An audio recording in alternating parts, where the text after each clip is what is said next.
Alright everyone, we're in the basement now where the water turn on is going to be for the sprinkler system.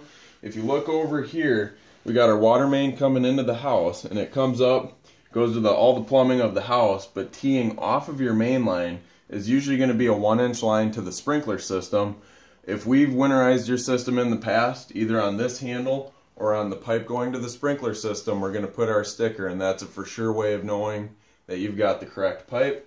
Before we turn this lever on though, we're going to want to make sure that our spigot on this line is closed.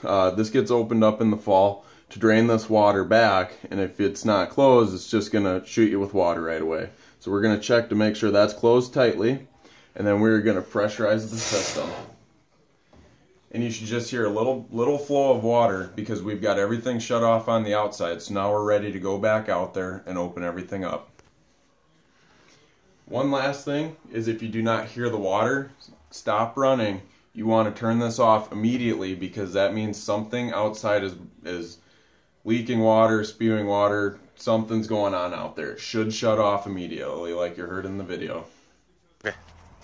Alright everyone, we have turned the water on inside the house, so now we're going to actually pressurize our vacuum breaker unit. As mentioned before, this valve down here is closed all the way. So what we're going to want to do is turn this nice and slow, and you're going to hear a little bit of a pop and maybe a little bit of water will come out of this unit, and that's perfectly normal. That's the seal inside here sealing into the cap. So we're going to turn this on now. And you can hear it pressurize, a little bit of water came out, that's normal. And now this is the second lever that's going to actually pressurize to the system. Now we're going to want to open this easy and slow, just to make sure that there's no rushing water damaging any of the sprinkler components. So I'm going to turn it on just a little bit, and you can actually hear it pressurizing the system now. We're going to let that pressurize for a moment.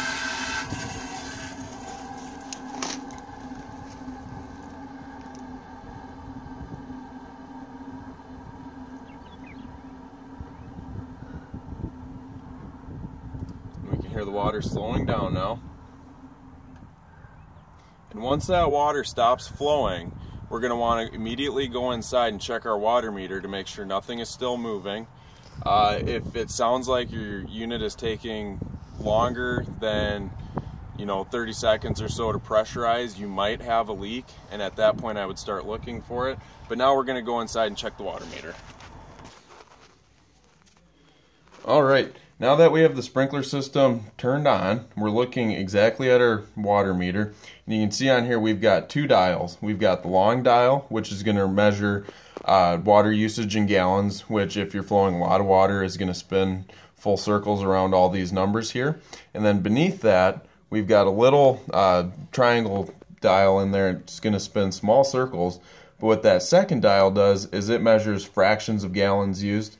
So if you've got a small leak on the sprinkler system and you watch this little meter here, if you got a slow leak, it's going to have a really slow spin to it. And then a way of kind of pinpointing whether or not it's on the sprinkler system, or if it's maybe a runny toilet or a drippy faucet in the house, we can come back up to our sprinkler line and we can turn that off. And if the meter still continues to spin, that means you've got something in the house leaking. If the meter does not stop, or if it stops spinning and you open this back up and you can see it spin again, that's how you know you've got something leaking on the sprinkler system.